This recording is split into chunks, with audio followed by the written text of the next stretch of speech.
Hello everyone, स्वागत है बेटा आप सबका हमारे इस नए लेक्चर में एप्लीकेशन ऑफ डेरिवेटिव के। और बेटा आपको याद होगा कि लास्ट लेक्चर में हमने मोनोटोनिसिटी स्टार्ट किया था और बहुत ही एक शानदार मैंने आपको बेटा कंसेप्ट सिखाया था कि किस तरीके से आप कोई भी ग्राफ आराम से खींच सकते हैं। इंक्रीजिंग कब होता है फंक्शन, डिक्रीजिंग कब होता है, क्या कंडीशंस होती है, ये सारी बातों पे बेटा चर्चा हमारी लास्ट लेक्चर में हुई थी। एंड बिलीव मी, अगर आपने बेटा लास्ट लेक्चर मेरा अच्छे से नहीं देखा है तो उसको देखिए। जब तक आपको लास्ट लेक्चर अच्छे से क्लियर नहीं होगा तब तक आपको आज का लेक्चर अच्छे से समझ में नहीं आएगा। तो अगर आपका पिछला लेक्चर मिसिंग है तो उसको पहले जाके देखिए और उसके बाद ही आप आज का लेक्चर देखिएगा, क्योंकि आज का लेक्चर अगेन बहुत ही शानदार होने वाला है, बहुत ही मजेदार होने वाला है।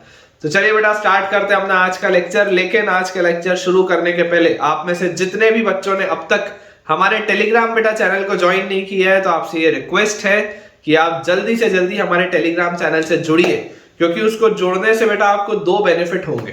जो फर्स्ट बेनिफिट बच्चों अपने को ये आने वाला है कि आप कभी भी कोई भी लेक्चर मेरा मिस नहीं करेंगे। बिकॉज होता ये है कि मैं एक दिन में मल्टीपल वीडियोस पोस्ट करता हूं।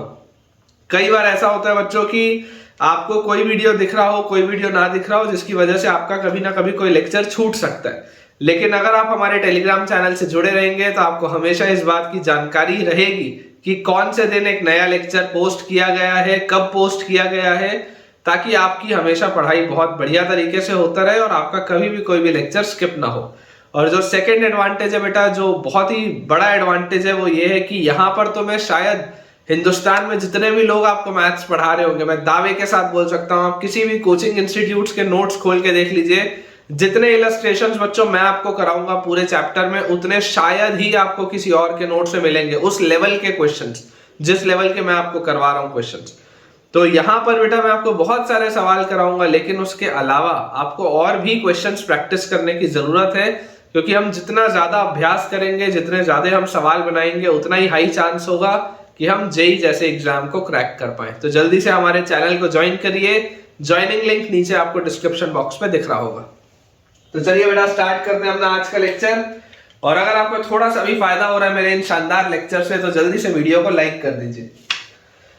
तो हम बच्चों लास्ट लेक्चर में ग्राफ की स्केचिंग कर रहे थे और मोनोटोनिसिटी के इंटरवल्स निकाल रहे थे। तो मैं आज के भी लेक्चर में आपको शुरू में तो पहले कुछ वैसी चीजें करवाऊंगा। तो अपने पास देखिए, आज बेटा इंटायरली क्वेश्चंस की प्रैक्टिस चलेगी, क्योंकि जितने ज्यादा सवाल उतना स्ट्रॉन्ग रहेगा आपका थ्योरी। तो क्वेश्चन है कंप्यूट द इंटरवल, वही सवाल, compute the interval of monotonicity, compute the interval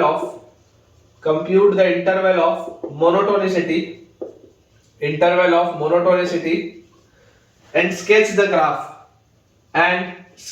graph, और बच्चों आपको इसका ग्राफ भी स्केच करना है, एंड स्केच द ग्राफ। ठीक है, अपने पास सवाल लिखा हुआ है, पहला है y equal to fx which is equal to e raised to the power x upon x, y is equal to fx which is equal to e raised to the power x upon x। अब इसको बेटा अगर मैं बोलूं कि यार मुझे आप बताओ ग्राफ कैसा होगा या मोनोटोनिसिटी के क्या इंटरवल्स होंगे, तो मोनोटोनिसिटी के इंटरवल के लिए तो फर्स्ट ऑर्डर डेरिवेटिव देखना पड़ता है, ये बात तो आपको पता ही है। लेकिन हमने लास्ट लेक्चर में अपने आप से एक प्रॉमिस किया था। क्या हमने प्रॉमिस किया था बच्चों? हमने प्रॉमिस किया था कि हम सवाल को सॉल्व करने के पहले उसका डोमेन देखेंगे। हम बच्चों सवाल को सॉल्व करने के पहले उसका डोमेन देखेंगे। तो जरा चेक करके देखो, डिनोमिनेटर पे x है, मतलब कि x जो होगा बेटा वो सारे रियल नंबर्स हो सकते हैं एक्सेप्ट 0 छोड़ के आपको यहाँ पर जो भी रखना हो आप रख सकते हैं, क्योंकि 0 अगर नीचे आएगा तो फिर गड़बड़ हो जाएगी। ठीक है ना, तो 0 हर नीचे नहीं आ सकता, बाकी तो डोमेन में कोई भी रियल नंबर चलेगा। इसका मतलब जो इसका ग्राफ भी बनेगा बेटा वो हर जगह बनेगा सिवाय x इक्वल टू 0 के, सिवाय x इक्वल टू 0 के आपका ग्राफ हर जगह इसमें बनेगा। अब अगर मैं इसको बेटा डेरिवेटिव करूं तो f डैश x क्या आ जाएगा? क्वोशंट रूल लगाऊंगा, नीचे x स्क्वायर, यहां पर x e की पावर x का e की पावर x माइनस e की पावर x का डेरिवेटिव 1, तो दिस विल बी e की power x into x minus 1 by x square, e की power x into x minus 1 by x square. ये आ रहा है अपने पास डेरिवेटिव। और क्लियरली बेटा आप देख सकते हो कि इसमें क्रिटिकल पॉइंट कहां पर है, तो इसमें क्रिटिकल पॉइंट सिर्फ और सिर्फ है 1 पर। जहां पर f डैश x 0 होता है वहीं पर तो आप चेक करते हैं x इक्वल टू 0 तो डोमेन के ही बाहर है, x इक्वल टू 0 तो डोमेन के ही बाहर है। लेकिन यहां पर आपका देखो क्रिटिकल पॉइंट कहां पर आ रहा है, x इक्वल टू 1 पर आ रहा है, 1 पर हमारे पास आ जा रहा है क्रिटिकल पॉइंट। अब अगर बेटा 1 पर क्रिटिकल पॉइंट आ रहा है, बेसिकली ये चीज जहां भी 0 होती है आप वहां पर क्रिटिकल पॉइंट चेक करते हैं, मैंने आपको सिखाया है।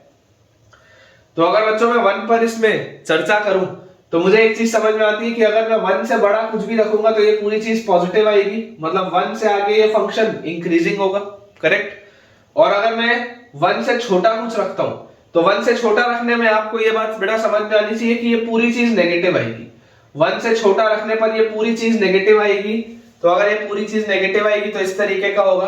और x इक्वल टू 0 आपका डोमेन के बाहर है, तो यहां पर आप ऐसे हॉलो कर दो, यहां पर आप बच्चों इस तरीके से इसको हॉलो कर दो, है ना। x इक्वल टू 0 ये है और 0 वाला पॉइंट आपका डोमेन के बाहर है, 0 वाला पॉइंट आपका डोमेन के बाहर है। तो ये आपको देखो समझ में आ रहा है कि ये फंक्शन डिक्रीजिंग है और उसके बाद फिर इंक्रीजिंग है।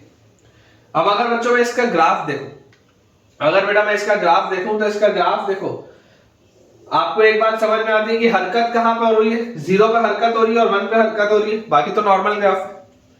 तो 0 वाला तो ये आ गया पॉइंट और 1 वाला ये आ गया पॉइंट, ठीक है। This is x equal to 0 and this is x equal to 1। अच्छा जरा सोच के देखो 1 पर इसकी वैल्यू है कितनी, अगर आप 1 रखोगे तो e/1, e है इसकी वैल्यू। 1 पर इसकी वैल्यू कितनी आ रही है, 1 पर बच्चों आपके पास इसकी वैल्यू आ रही है e, देख लो आप 1 रखोगे तो इसकी वैल्यू e आएगी, करेक्ट। अच्छा इसके बाद 1 के बाद आपका फंक्शन इंक्रीजिंग है, 1 के बाद आपका जो बच्चों फंक्शन है दैट इज इंक्रीजिंग।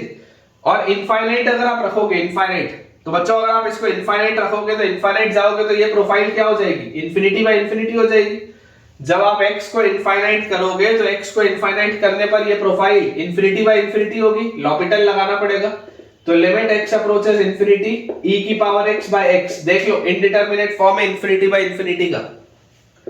लॉपिटल लगाओगे तो ऊपर e की पावर x नीचे 1, और जैसे आप इन्फिनिटी रखोगे ये पूरी चीज इनफाइनाइट हो रही है, ये पूरी चीज इनफाइनाइट हो रही है, मतलब कि 1 के आगे बच्चों ये पूरी चीज कहां जाएगी, 1 के आगे ये पूरी चीज इन्फिनिटी की तरफ जाएगी, मतलब कि यहां से ऐसे इंक्रीज होगा। आप जैसे इन्फिनिटी की तरफ लेके जाओगे देखो आपका ग्राफ भी इन्फिनिटी की तरफ जा रहा है। बच्चों अगर ये x इन्फिनिटी की तरफ जा रहा है तो आपका ग्राफ भी किसकी तरफ जा रहा है, ग्राफ भी इन्फिनिटी की तरफ जा रहा है, ये बात अपने को समझ में आनी चाहिए। और 1 पर इसकी वैल्यू कितनी है, 1 रखने पर इसकी वैल्यू आपको मिल रही है e।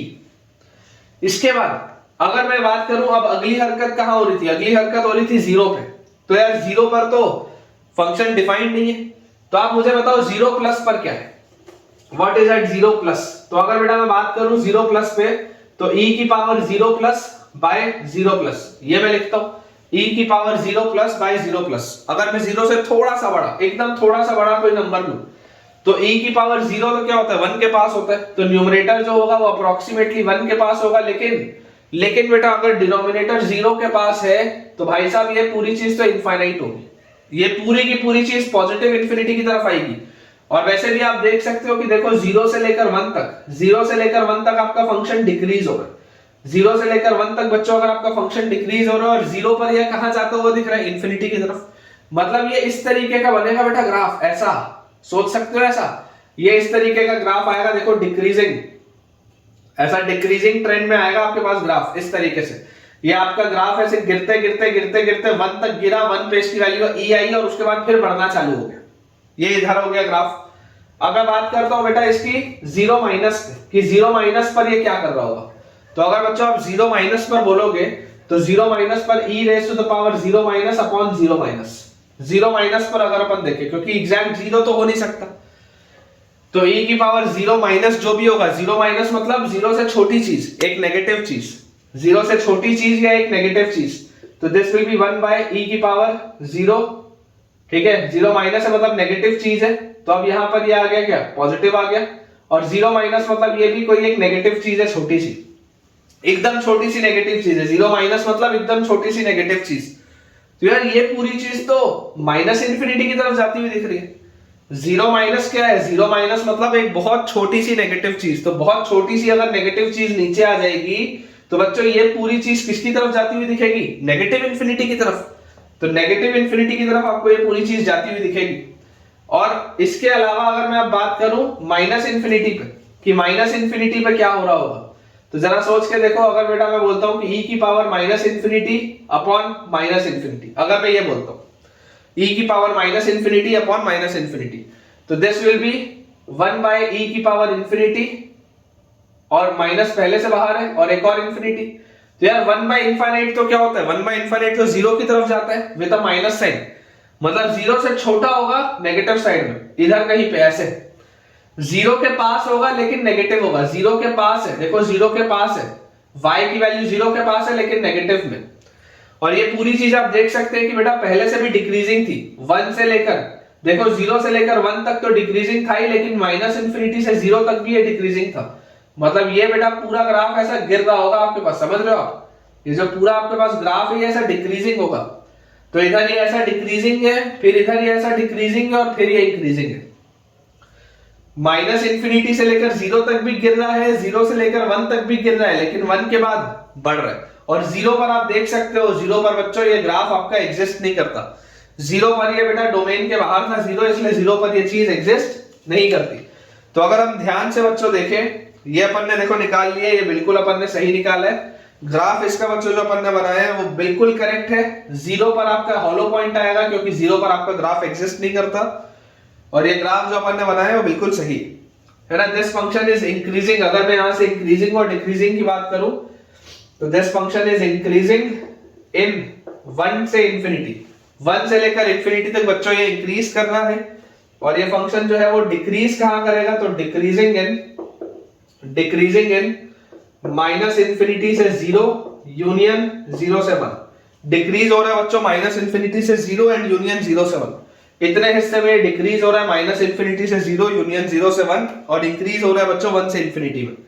अब इस पे भी देखो बेटा आपके पास सवाल बन सकते हैं, जैसे मैंने आपको लास्ट लेक्चर में बताए थे कि इमेजिन करो अगर आपको बोल दिया जाए fx, इमेजिन करो बच्चों अगर आपको बोल दिया जाए fx is equal to k, fx is equal to k, के बताइए आप 1 सॉल्यूशन कितनी बार होंगे, for what values of k, for what values of k। तो हमको बच्चों क्या चीज समझ में आनी चाहिए कि y इक्वल टू fx एक फंक्शन है और y इक्वल टू k दूसरा फंक्शन है।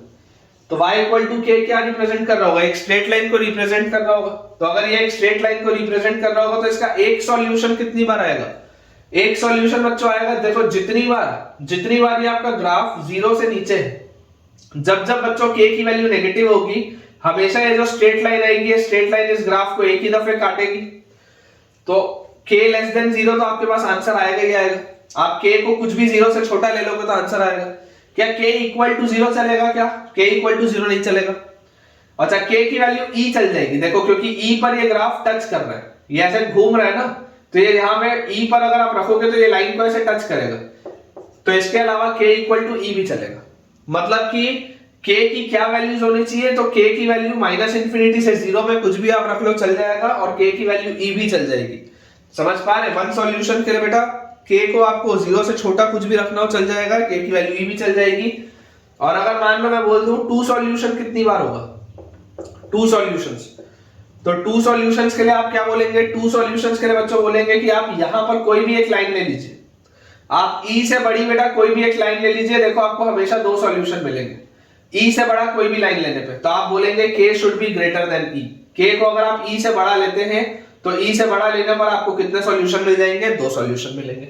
मान लो अगर इस सवाल की रेंज आपसे पूछी जाए तो इस सवाल की रेंज आप क्या बोलेंगे, इस सवाल की बच्चों रेंज आपके पास आ जाएगी माइनस इंफिनिटी से लेकर 0 तक, माइनस इंफिनिटी से लेकर 0 तक, 0 पर ओपन रहेगा, देख लो 0 पॉसिबल नहीं है। यूनियन बच्चों ये कहां से ले रहा है, e से लेकर इंफिनिटी तक, e से लेकर इंफिनिटी तक। आप इनमें से जो भी वैल्यूज चाहे आपको इस ग्राफ के थ्रू मिल जाएगी। e से इंफिनिटी e पे क्लोज्ड है, e से इंफिनिटी सारी वैल्यूज लेगा, और माइनस इंफिनिटी से 0 ये बेटा आपका जो ग्राफ होगा ये सारी वैल्यूज लेगा। तो आई होप बेटा आपको ये चीज अच्छे से समझ में आ गई होगी। कुछ भी अगर आपको इसमें डाउट रह गया हो तो आप कमेंट में पूछ सकते हैं, या इसको एक बार और देख सकते हैं ताकि आपका कंसेप्ट अच्छे से क्लियर हो जाए। चलिए बेटा अगला सवाल देखते हैं। देखिए मैं इतना पूरा पोस्टमार्टम इसका क्यों कर रहा हूं, इसलिए कर रहा हूं ताकि तुम्हारा कंसेप्ट क्लियर हो, ठीक है, ताकि बेटा तुम्हारा कॉन्फिडेंस इंक्रीज हो। सेकंड अपने पास लिखा हुआ है y equal to fx which is equal to e raised to the power x upon x square, y equal to fx which is equal to e raised to the power x upon x square, ठीक है, ये अपने पास बेटा चीज लिखी है। अब जरा सोचो, ध्यान से बेटा सोचो, सबसे पहले प्रॉमिस क्या किया हुआ है, डोमेन लिखेंगे। तो अगर मैं इसके डोमेन की बच्चों चर्चा करूं तो मुझे यहां पर दिख रहा है कि डोमेन में x की वैल्यू 0 नहीं हो सकती, मतलब कि x belongs to all real numbers except 0। Domain तो सेम है, x की वैल्यू बच्चों सिर्फ 0 नहीं हो सकती, बाकी तो सब कुछ चलेगा। अब अगर मुझे मोनोटोनिसिटी की बात करनी है तो मुझे इसका डेरिवेटिव निकालना पड़ेगा। अगर मैं इसका डेरिवेटिव निकालूंगा तो नीचे x स्क्वायर का स्क्वायर मतलब x की पावर 4, यहां पर x स्क्वायर e की पावर x का डेरिवेटिव e की पावर x माइनस e की power x constant x square का डेरिवेटिव 2x, यही आएगा क्वोशंट रूल से।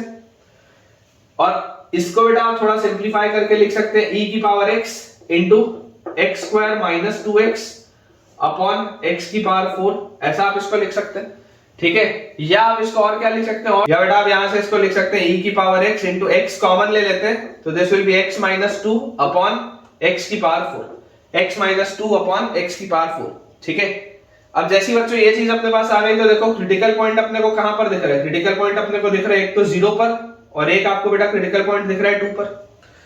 जरूर मैं इस बात को मानता हूं कि x की वैल्यू 0 डोमेन के बाहर है, लेकिन जो दिख रहा है उसके हिसाब से पहले आपको देख के चलना है, ठीक है। तो यार यहां से आप बेटा इस बात को समझने की कोशिश करिए कि ये जो फंक्शन है आपका, अगर आप 2 से बड़ा लेते हो तो 2 से बड़े में ये पूरा पॉजिटिव होगा तो इंक्रीजिंग होगा आपका ग्राफ। फिर 0 और 2 के बीच में, 0 और 2 के बीच में ये वाला फैक्टर नेगेटिव होगा, बाकी सब पॉजिटिव होगा तो ये आपका ग्राफ डिक्रीजिंग होगा। और बेटा अगर आप 0 से भी छोटा लेते हो तो 0 से भी छोटे में ये नेगेटिव और ये भी नेगेटिव, ये पूरा पॉजिटिव आएगा तो अगेन इंक्रीजिंग होगा। और 0 पर हॉलो आएगा। 0 पर क्यों हॉलो आएगा, क्योंकि 0 आपका डोमेन के बाहर है, 0 is out of the domain, इसलिए 0 ये बाहर है तो यहां पर 0 पर इसकी वैल्यू हॉलो आएगी। तो यार ये अगर इसका बेटा मेरे पास ग्राफ बन रहा है इंक्रीजिंग डिक्रीजिंग का, तो इसका एक्चुअल ग्राफ जो होगा, देखो यहां से आप मोनोटोनिसिटी बता सकते हैं, लेकिन मैं आपको ग्राफ पहले बताता हूं फिर इंक्रीजिंग डिक्रीजिंग बताऊंगा। इसका अगर हम ग्राफ बच्चों ऑब्जर्व करें तो आपको देखो समझने वाली बात है कि यहां पर हरकत कहां कहां पर हो रही है, 0 और 2 पे।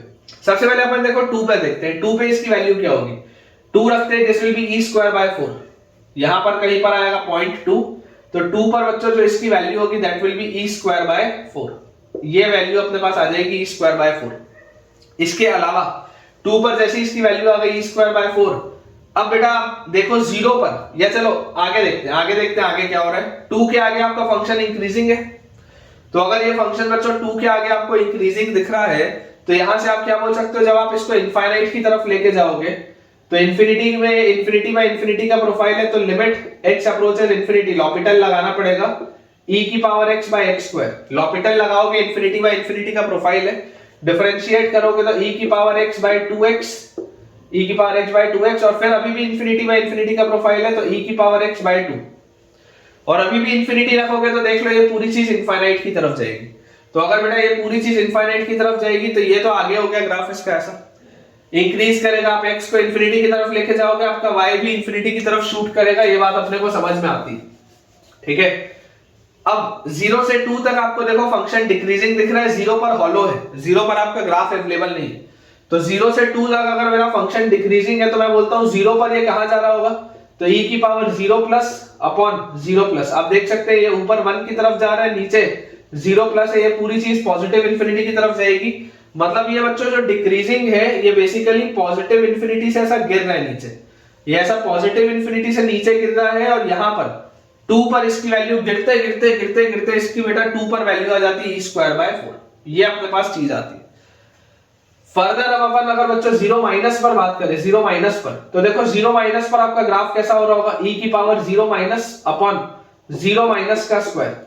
एक देखो बात पिछले वाले सवाल में और इसमें क्या अंतर है, एक बात बहुत अच्छी है इसमें कि ये जो पूरा फंक्शन है दिस इज ऑलवेज पॉजिटिव, देख लो ध्यान से, ये पूरा फंक्शन कभी जीवन में नेगेटिव नहीं हो सकता, इट इज ऑलवेज पॉजिटिव, क्योंकि e की पावर x हमेशा पॉजिटिव होता है, x स्क्वायर हमेशा पॉजिटिव होता है।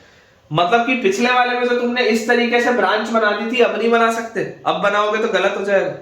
तो यहां पर देखो बेटा ध्यान से आपको थोड़ा ऑब्जर्व इसमें करना पड़ेगा, इस e स्क्वायर बाय 4 को मैं छोटा सा यहां पर लिखता हूं, थोड़ा सा बच्चों अपने को ध्यान से ऑब्जर्व करना पड़ेगा कि e की पावर 0 माइनस ये अप्रोक्सीमेटली 1 के पास होगा, और 0 माइनस का स्क्वायर, अब 0 minus is a negative quantity, बहुत छोटी सी नेगेटिव क्वांटिटी, लेकिन उसका स्क्वायर कर दिया तो और छोटी पॉजिटिव क्वांटिटी हो गई, और पॉजिटिव क्वांटिटी आ गई तब तो यार ये इंफिनिटी की तरफ जाएगा, मतलब कि इंफिनिटी की तरफ जाएगा, ये कहां जाएगा, इंफिनिटी की तरफ, 0 माइनस पे it is going towards infinity, और माइनस इंफिनिटी में कहां जा रहा है, अगर आप माइनस इंफिनिटी बच्चों इसमें रखेंगे तो माइनस इंफिनिटी रखते हैं, e की power minus infinity upon minus infinity का स्क्वायर, मतलब 1 बाय e की पावर इंफिनिटी, और यहां पर माइनस इंफिनिटी माइनस का स्क्वायर तो प्लस हो जाएगा इंफिनिटी का स्क्वायर, तो 1 बाय इनफाइनाइट, यार ये तो जीरो की तरफ जाता है, 1 बाय इनफाइनाइट तो जीरो की तरफ जाता है, और कौन सा zero, positive side of zero, कहीं पर भी माइनस साइन नहीं है ना, पॉजिटिव साइड ऑफ जीरो।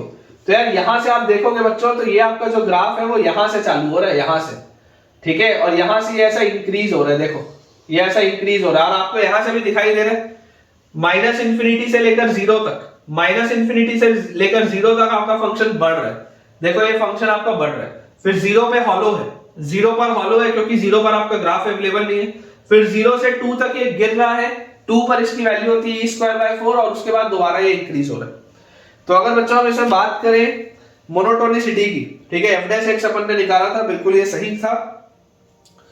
अगर हम बच्चों से बात करें मोनोटोनिसिटी की, तो आप समझिए this is increasing, this function is increasing, कहां पर इंक्रीजिंग है, from minus infinity to zero, from minus infinity to zero union, और कहां पर increasing, minus infinity to zero union 2 to infinity, minus infinity से लेकर जीरो तक यूनियन 2 से लेकर इंफिनिटी तक, ठीक है, इतने हिस्से में बच्चों आपका जो ग्राफ है दैट इज इंक्रीजिंग, और उसके बाद ये डिक्रीजिंग कहां पर है, this graph is decreasing in, this graph is decreasing in 0 से लेकर 2 तक, ठीक है क्या, देख लो 0 से लेकर 2 तक ये ग्राफ गिर रहा है, 2 से इंफिनिटी में ग्राफ इंक्रीज हो रहा है, माइनस इंफिनिटी से लेकर 0 तक भी ये ग्राफ आपका बच्चों इंक्रीज हो रहा है।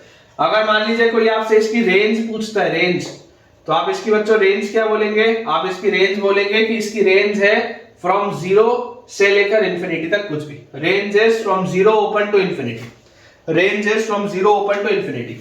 और इसमें बेटा अगर मैं आपको पूछ लूं कि fx इक्वल टू k वाले सवाल, कि fx इक्वल टू अगर मान लो k दिया है और मुझसे पूछा जा रहा है कि बताओ इसमें वन सॉल्यूशन इसका कितनी बार होगा, तो कभी कभी बेटा वन सॉल्यूशन होगा या नहीं होगा, जरा सोच के बताओ। तो वन सॉल्यूशन होगा जब k की वैल्यू 0 से e²/4 के बीच में हो। देखो अगर e²/4 इसकी वैल्यू हुई तो 2 सॉल्यूशन आ जाएंगे, लेकिन अगर आपको एक सॉल्यूशन ही चाहिए तो एक सॉल्यूशन कब आएगा, जब k की वैल्यू 0 से e²/4 के बीच में मूव करे, तो k belongs to 0 to e²/4, ये आएगा आपके लिए वन सॉल्यूशन। अगर बच्चों मान लो सवाल होता है 2 सॉल्यूशन बताओ इसके कब कब आएंगे, 2 सॉल्यूशन, तो 2 सॉल्यूशन के लिए आप बोलोगे कि ये जो लाइन इस तरीके से आपके पास आनी चाहिए कि एक सॉल्यूशन यहां और एक सॉल्यूशन यहां, k की value equal to e²/4, 2 solution के लिए k की वैल्यू इक्वल टू e²/4, और 3 सॉल्यूशन उसके ऊपर। तो अगर बच्चों मान लो मुझसे फाइनली पूछ लिया जाए कि इसके बताओ 3 सॉल्यूशन कब होंगे, तो 3 solution will be k greater than e²/4, या e²/4 से लेकर इंफिनिटी तक, एक ही बात, ठीक है। 3 सॉल्यूशन में आ जाएगा e²/4 से बड़ा, 2 सॉल्यूशन में बच्चों अपने पास आ जाएगा e²/4, एंड 1 सॉल्यूशन में अपने पास आ जाएगा फ्रॉम 0 टू e²/4। तो अगेन बेटा मैंने आपको जितने भी काम की इसमें चीजें थी वो सारी बता दी। 0 पर यहां पर हॉलो आएगा क्योंकि 0 पर आपका ग्राफ अवेलेबल नहीं है, बाकी सारी चीजें मैंने आपको बताई दी है। तो आपको बेटा मुझे अब लगता है कि फाइनली थोड़ा सा आपका कॉन्फिडेंस इंक्रीज हो रहा होगा। मैं आपको एक और सवाल बनवाता हूं ग्राफ का, फिर अपन बेटा कुछ अलग तरीके के क्वेश्चंस की प्रैक्टिस करेंगे, ठीक है बेटा। थर्ड एंड लास्ट ग्राफ जो हमको प्रैक्टिस करना है, लिखा हुआ अपने पास y equal to ln x by x, y is equal to ln x by x, ठीक है। मेरे ख्याल से लास्ट लेक्चर मैंने आपको x बाय ln x कराया था शायद, यहां पर ln x बाय x लिखा है, ठीक है। समझने की बेटा कोशिश करिए। सबसे पहले डोमेन हम लिखेंगे, डोमेन लिख के आगे बढ़ेंगे। डोमेन हमको देखो क्या समझ में आ रहा है कि अगर लॉग के आगे नंबर लिखा हुआ है तो x तो पॉजिटिव होना चाहिए। डोमेन अपने पास क्या आ जाएगा, x should be greater than 0। अच्छा अगर ग्रेटर देन 0 होगा तो 0 के बराबर नीचे से तो प्रॉब्लम हट गई, और 0 से बड़ा होगा तो ये लॉग भी आपका सेटिस्फाई हो गया, तो x तो पॉजिटिव होगा, ये बात निश्चित है। अब मुझे अगर बेटा इसको सॉल्व करना है, मोनोटोनिसिटी के इंटरवल बताने, तो मैं f' बोलूंगा। f' मेरे पास क्या आएगा, ln x बाय x है तो नीचे x स्क्वायर, यहां पर x, ln x का differentiation 1 by x minus ln x constant x का डिफरेंशिएशन 1। तो यार यहां से बच्चों मेरे पास आ जाता है 1 minus ln x by x square, यहां से मेरे पास आ जाता है 1 minus ln x by x square. अब इसे बच्चों अगर आप समझने की कोशिश करिए, अगर हम बात इस बात पे करें कि हमारे पास क्रिटिकल पॉइंट्स कहां पर है, तो आपको दिखाई देता है कि यार ये केवल x इक्वल टू ई पर प्रॉब्लम क्रिएट करेगा, ये बेटा केवल x इक्वल टू ई पर प्रॉब्लम क्रिएट करेगा। और वैसे ही आपका डोमेन जो है वो 0 से आगे है, वैसे ही आपका डोमेन जो है वो 0 से आगे है, तो कोई प्रॉब्लम है नहीं, ठीक है। अब अगर x इक्वल टू ई पर आपकी प्रॉब्लम सारी क्रिएट होने वाली है, तो जरा आप मुझे सोच के बताइए कि जब x की वैल्यू e से बड़ी होगी, जब x की वैल्यू बच्चों e से बड़ी होगी, तो ये पूरी चीज 1 से बड़ी आएगी, तो ये पूरा नेगेटिव आएगा, मतलब कि आपका फंक्शन डिक्रीजिंग होगा। e के बाद बेटा आपका फंक्शन डिक्रीजिंग होगा।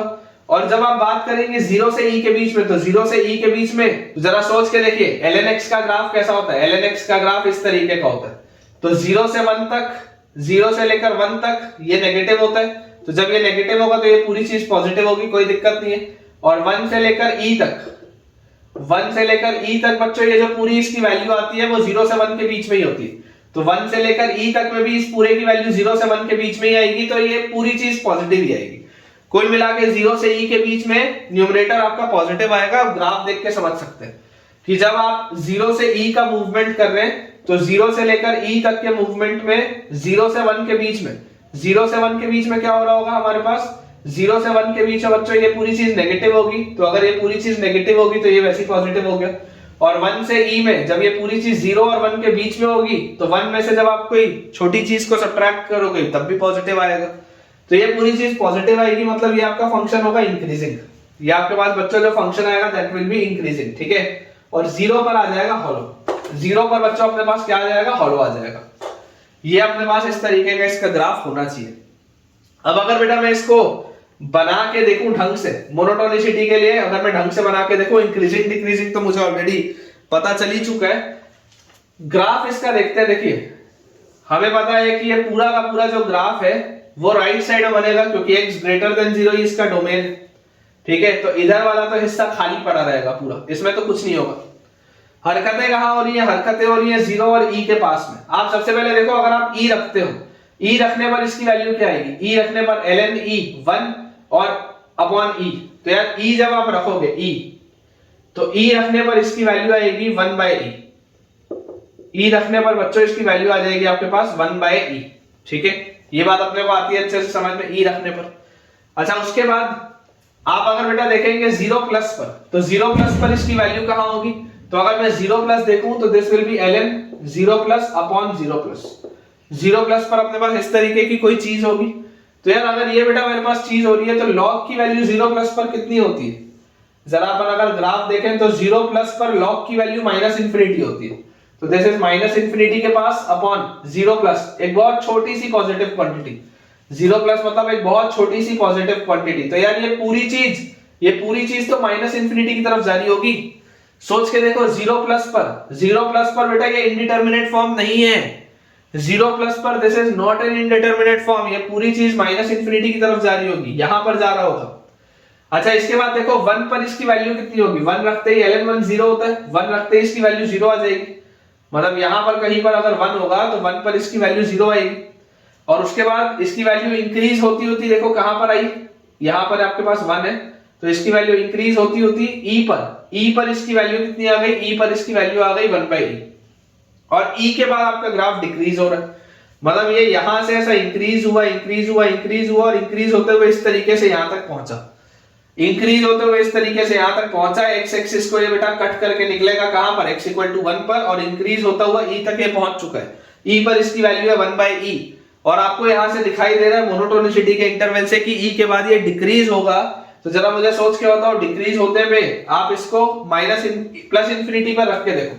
आप ऐसा करो बेटा, आप x को प्लस इंफिनिटी पे रख के देखो, तो जब आप x को प्लस इंफिनिटी में रखोगे तो ln x प्लस इंफिनिटी की तरफ जाएगा और नीचे वाला x भी प्लस इंफिनिटी की तरफ जाएगा, तो लॉपिटल लगाना पड़ेगा, limit x approaches infinity ln x by x, ये इंडिटरमिनेट फॉर्म है।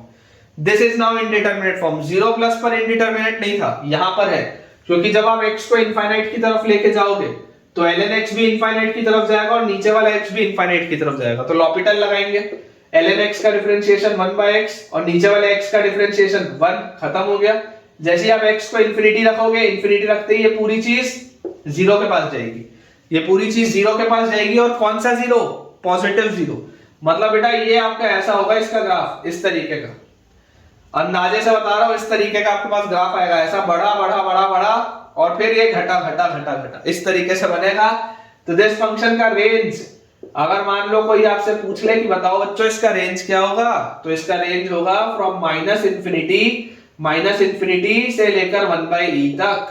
इसका रेंज आ जाएगा फ्रॉम माइनस इंफिनिटी से लेकर 1/e तक, 1/e तक इसका रेंज आएगा। ठीक है, अगर मुझसे बात हो इंक्रीजिंग और डिक्रीजिंग की, तो मैं बोलूंगा this function is increasing in, कहां से कहां तक ये इंक्रीजिंग है, इंक्रीजिंग इन जीरो से लेकर कहां तक ये बढ़ रहा है बेटा, देखो 0 से लेकर e तक ये बढ़ रहा है, 0 से लेकर e तक ये इंक्रीज हो रहा है, increasing in 0 to e। Decreasing कहां पर है, डिक्रीजिंग इन, इसके बाद घट रहा है बेटा, तो e से लेकर इंफिनिटी तक ये ग्राफ जो है आपका वो गिर रहा है। ठीक है, तो रेंज बेटा अपन ने इसका निकाल लिया, रेंज बिल्कुल सही है, फ्रॉम माइनस इंफिनिटी से लेकर 1/e क्लोज तक। डोमेन मैंने आपको बता ही दिया, डोमेन x ग्रेटर देन 0 बिल्कुल सही अपन ने निकाला है, क्योंकि मेरे पास सारे पैरामीटर्स लिखे हुए हैं जो जो मुझे डिस्कस करने हैं। उसके बाद हमने इंक्रीजिंग डिक्रीजिंग का कंसेप्ट देख लिया कि 0 से लेकर e तक ये इंक्रीजिंग है, e से लेकर इंफिनिटी तक ये डिक्रीजिंग है, बिल्कुल सही है। एक चीज रह जाती है व्हिच इज कि अगर मान लो मुझसे कोई पूछ ले fx इक्वल टू k, अगर मान लो आपके पास आ जाए और आपसे पूछे find k such that it has one solution, find k such that it has one solution, तो बच्चों सोचो इसमें गलतियां होती हैं, स्टार लगाएंगे, इसमें स्टार लगाएंगे। 99.9% बच्चे इसका आंसर मुझे बोलेंगे वन सॉल्यूशन के लिए k लेस देन 0। अगर आप में से भी कोई है तो ईमानदारी से मुझे बताओ, आप में से ही बच्चों अगर किसी बच्चे को लगता है कि हाँ सर k लेस देन 0 होना चाहिए, गलत, k लेस देन 0 गलत है। यहां पर बच्चों देखो, जैसे ही आप देखेंगे ना तो ध्यान से देखो, लेस देन 0 तो है ही आंसर में, उसका प्रॉब्लम नहीं है, लेस देन 0 तो है ही आंसर में बेटा, k इक्वल टू 0 भी तो हो सकता है। ये देखो, ये k इक्वल टू 0 भी तो हो सकता है, k इक्वल टू 0 में कोई प्रॉब्लम थोड़ा है, क्योंकि ये वाली जो लाइन है तो 0 को अप्रोच कर रही है, 0 को टच तो करेगी नहीं, तो k इक्वल टू 0 में भी एक ही सॉल्यूशन मिलेगा। और उसके अलावा बेटा k की वैल्यू 1/e भी तो हो सकती है, देखो ये 1/e वाली लाइन इसको टच करती हुई जा रही है, तो k की वैल्यू 1/e भी तो हो सकती है। वन सॉल्यूशन के लिए आंसर क्या होगा, माइनस इंफिनिटी से लेकर 0 तक, माइनस इंफिनिटी से लेकर 0 तक आप कुछ भी रख लो, या 1/e भी रख सकते हो, या 1/e भी रख सकते हो। माइनस इंफिनिटी से लेकर 0 क्लोज तक, स्टार लगवाया हूं इसीलिए, माइनस इंफिनिटी से लेकर 0 क्लोज तक बच्चों आपको जो रखना आप रख सकते हैं, और यूनियन 1/e भी आप रख सकते हैं। और अगर मान लो मेरे पास आ जाए 2 सॉल्यूशन, अगर बच्चों मेरे पास पूछा जाए 2 सॉल्यूशन, तो इसके 2 सॉल्यूशन कब होंगे, इसके 2 सॉल्यूशन इस रेंज के बीच में होंगे, इसके बीच में, मतलब 0 से बड़ा और 1/e से छोटा, तो between 0 and 1/e, it will be between 0 and 1/e। ठीक है, तो ये हो गया बेटा अपना 3 सवाल ग्राफ के।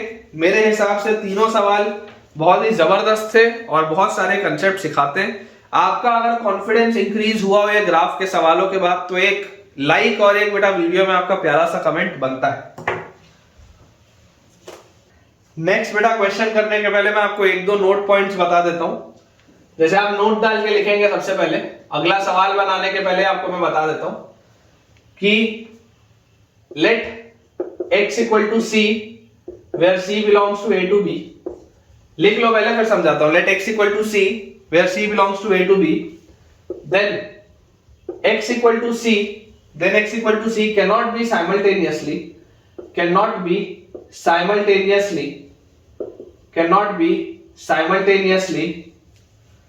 a monotonic point and a point of extrema, cannot be simultaneously a monotonic point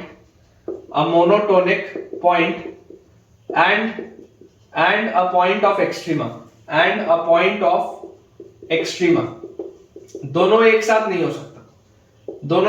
हो सकता बच्चों। बोलने का मतलब क्या है, बोलने का मतलब यह है कि अगर आप किसी इंटरवल में बात करें, किसी भी ग्राफ के लिए बेटा, अगर आप किसी इंटरवल में बात करें, मान लो जैसे मैं आपके लिए इस तरीके का एक ग्राफ बनाया, अभी ये आपको दिख रहा है this is a strictly increasing curve. ठीक है, this is a strictly increasing curve. तो बेटा अगर ये स्ट्रिक्टली इंक्रीजिंग कर्व में मैं आपको बोलता हूं कि ये late us say this is a and this is b, हम इस a से b के बीच की अगर चर्चा करें, बाकी सब मिटा देते हैं, हम सिर्फ इस a से b के बीच में अगर चर्चा करें, तो अगर आप a से b के बीच में कोई भी एक c ले लो, a से b के बीच में कोई भी बच्चों अगर आप एक c ले लो, तो ये सी इस कर्व में क्या आ जाएगा, C will be a point of increment, increasing आएगा ये, है ना। मैंने आपको देखो लास्ट लेक्चर में डिस्कस किया था कि मोनोटोनिसिटी का मतलब एक पॉइंट पे क्या होता है, एक पॉइंट पे भी मोनोटोनिसिटी की वैल्यू इंक्रीजिंग या डिक्रीजिंग हो सकती है, मैंने आपको बताया था। सिर्फ जो नेसेसरी कंडीशन होती है वो क्या होती है कि F A minus H should be less then F A should be less then F A plus H, यही होता है कंडीशन अगर आपको एक पॉइंट पे मोनोटोनिसिटी चेक करना हो। तो क्या बोला जा रहा है, x equal to c can not be simultaneously a monotonic point and a point of extrema, दोनों एक साथ नहीं हो सकता। जैसे यहां पर एक्सट्रीमा मतलब क्या होता है, एक्सट्रीमा मतलब होता है या तो मैक्सिमम पॉइंट या तो मिनिमम पॉइंट, किसी भी इंटरवल में एक्सट्रीमा मतलब क्या होता है, एक्सट्रीम, एक्सट्रीम मतलब होता है either it can B minimum और इट कैन बी मैक्सिमम, ये होता है एक्सट्रीमा का मतलब। तो अगर आप ए से बी एक इंटरवल में बात कर रहे हैं और अगर आपका फंक्शन आप कोई भी एक सी ले लें बिटवीन ए एंड बी, तो या तो वो मोनोटोनिक होगा या तो वो एक्सट्रीमा होगा, दोनों एक साथ नहीं हो सकता अगर आप सी बीच में ले रहे हैं। तो देखिए जैसे ये वाला मैंने एक ग्राफ बनाया, अब मैं आपके लिए ग्राफ बना रहा हूं इस तरीके का, ये ग्राफ, ठीक है। यहां पर बच्चों मैं जो चर्चा करूंगा वो ए से लेकर बी के बीच में चर्चा करूंगा, और यहां पर बच्चों मैं अगेन आपको बोल रहा हूं कि this is some point c. अब देखो ये बेटा जो है this is not a point of monotonicity, यहां पर स्ट्रिक्टली इंक्रीजिंग या स्ट्रिक्टली डिक्रीजिंग की बात नहीं हो रही, क्योंकि देखो एफ ए माइनस एच जो है वो इससे छोटा है एफ ए से, और एफ ए जो है वो एफ ए प्लस एच से बड़ा है।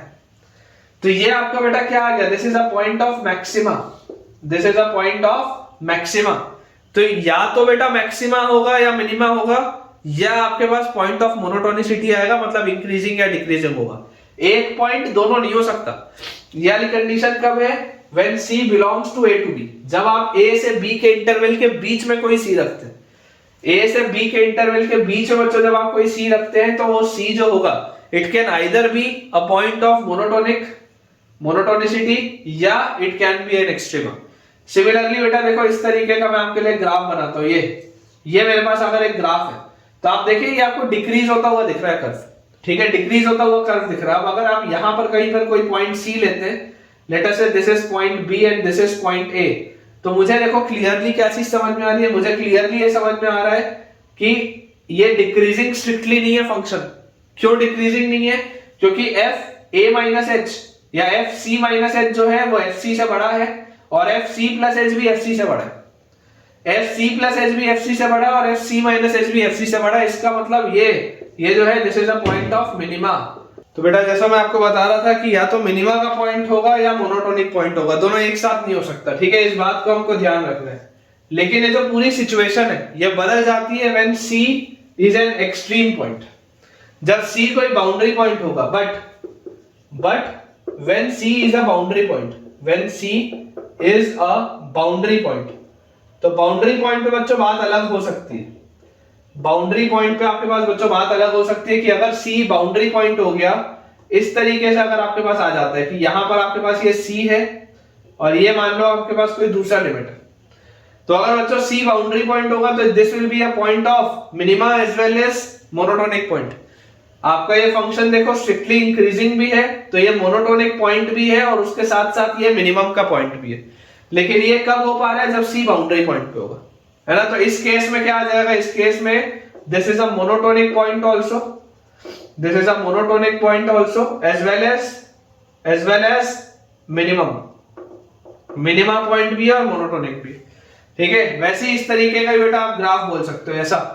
ये देखो अगर यहां पर आपके पास C होता तो ये मोनोटोनिक भी है, क्योंकि ये मोनोटोनिकली डिक्रीजिंग कर्व है, तो this is monotonic point as well as it is a point of maxima, as well as it is a point of maxima। ये बेसिक सा बेटा थ्योरेटिकल पॉइंट था जो ऐसे भी आपको देखो समझ में आता है कि एक्सट्रीमम पॉइंट और मोनोटोनिक पॉइंट दोनों एक साथ नहीं हो सकता, प्रोवाइडेड C A और B के बीच में दोनों एक साथ होना पॉसिबल नहीं है। या तो मिनिमा या मैक्सिमा का पॉइंट होगा या तो वो मोनोटोनिक पॉइंट होगा, ठीक है। लेकिन अगर आप चाहते हैं कि मोनोटोनिक और मिनिमा या मैक्सिमा का एक साथ आए आपके पास कंसेप्ट, तो आपके C को बाउंड्री पॉइंट होना पड़ेगा। इस सवाल पे, इस कंसेप्ट बेटा बहुत सारे सवाल बनते हैं, चलिए देखते हैं अभी कुछ सवालों को अपन। देखिए बेटा मैंने आपको लास्ट लेक्चर में क्रिटिकल पॉइंट्स बताए थे, एक बार मैं आपको जल्दी से और समझा देता हूं ताकि अपन अगला सवाल बना पाए। क्रिटिकल पॉइंट बेसिकली कौन से पॉइंट होते थे जहां पर मोनोटोनिसिटी अगर आपको चेक करना होता था तो f dash x equal to 0 होता था। हमने ये चीज देखी थी कि f dash x equal to 0 जहां पर भी हो रहा होगा वो सारे आपके क्रिटिकल पॉइंट्स होंगे।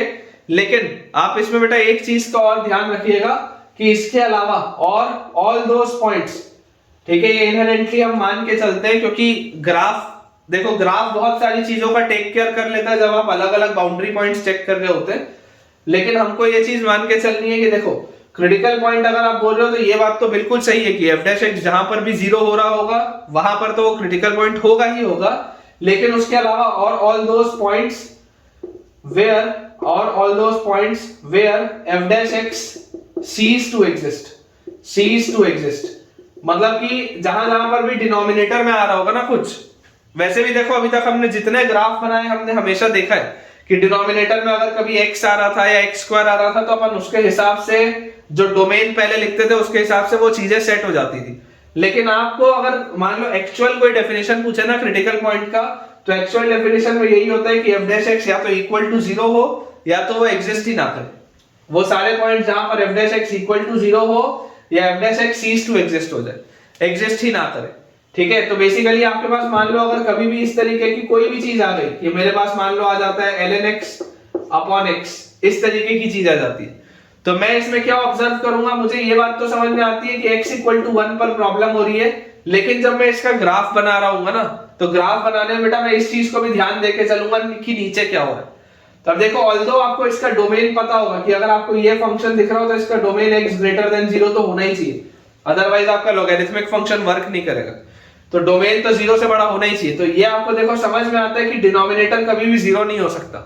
मैंने अलग से उसको लिखने की जरूरत नहीं है, लेकिन आपको ये बात पता है ना कि जब आप इसका ग्राफ बनाओगे तो ऑब्वियसली आप 0 प्लस पर जब चेक करोगे तो ये वाली चीज तो चेक हो ही जाएगी ना। तो कोई दिक्कत की बात नहीं बेटा। अगर आपको ये वाला पॉइंट देखो, ये वाला पॉइंट उन बच्चों के लिए था जो बहुत टेक्निकली साउंड है।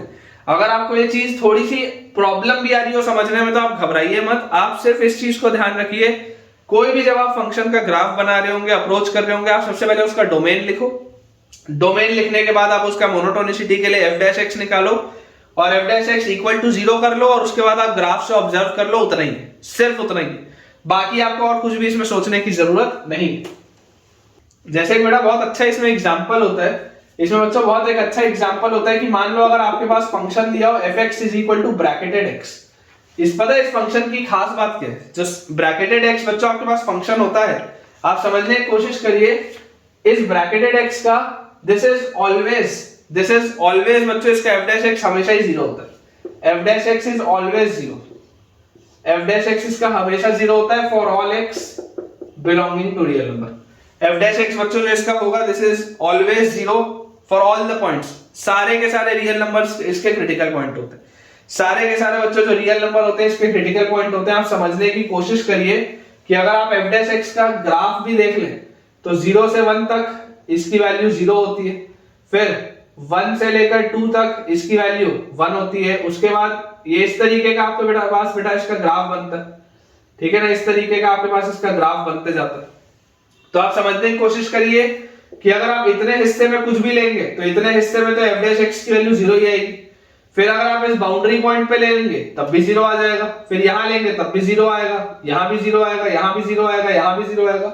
f डैश x हमेशा ही 0 है for all the real numbers, इसके लिए f डैश x 0 ही है। तो ये छोटे-छोटे से बेटा फंक्शंस हैं, पता अपने को होने चाहिए, क्योंकि ऐसे ही सवाल होते हैं जो हमको अटकाते हैं, जिसमें मल्टीपल ऑप्शंस करेक्ट होते हैं ना, उसमें ऐसे सवाल पे हम अटक जाते हैं। तो आपको ध्यान रखना है कि अगर हमारे पास कभी भी ब्रैकेटेड x आ जाए, where bracketed function denotes your greatest integer function, bracketed function denotes your greatest integer function, तो मुझे इसमें ध्यान क्या रखना है? इसमें बेटा मुझे ध्यान ये रखना है कि इस फंक्शन के लिए जो f डैश होगा, इसका जो बेटा सिंगल डेरिवेटिव होगा that will always be 0।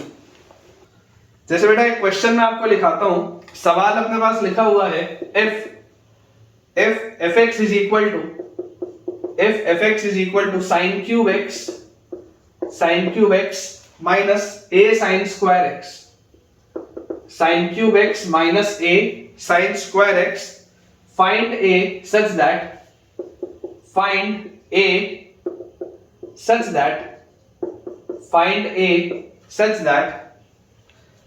fx should not have any fx should not have find a such that fx should not have any critical point find a such that fx should not have any critical point in close bracket pi by 6 से लेकर pi by 3 तक।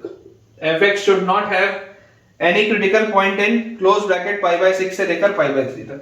ये अपने पास बेटा सवाल है कि अगर आपके पास बच्चों अगर एक फंक्शन दिया हुआ है fx is equal to sin cube x minus a sin square x, तो हमें बोला जा रहा है कि आपको a की वैल्यू बतानी है such that fx should not have any critical point, इसका कभी भी कोई भी क्रिटिकल पॉइंट ना आए।